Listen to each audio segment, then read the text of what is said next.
अगर किसी को सब कुछ काला या सब कुछ लाल दिखाई देता हो तो जो दिखाई दे रहा है उसके बारे में कोई बात नहीं कही जा रही। ऑन 8th सेंचुरी शंकराचार्य ने बड़ा उद्घोषक होके बात किया कि ब्रह्म सत्य जगत मिथ्या।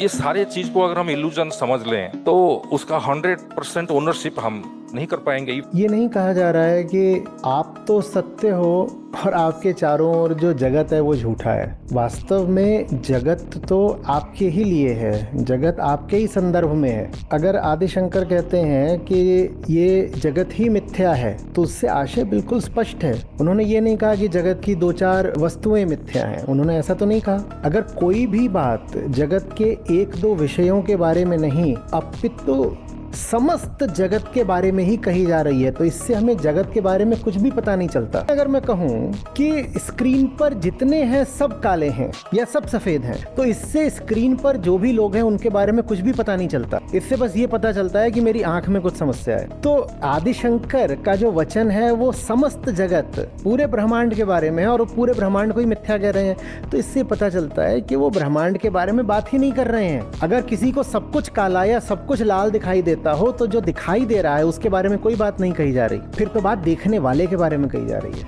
तो बात अहंकार के बारे में करी जा रही है। ये जो मैं है, ये जो दृष्टा है, जो अनुभुक्ता है, ये जो ज्ञाता है, इसके बारे में बात करी जा रही है कि जैसे कहा जा रहा हो कि दुनिया में कुछ मायावी है, कि जैसे जगत इल्यूजरी है। नहीं नहीं नहीं, अहंकार इल्यूजरी है। और इसीलिए उसने अपने चारों ओर जो कुछ भी रच रखा है और जो कुछ भी वो कहता है कि है अस्तित्वमान है वो सब झूठा होता है।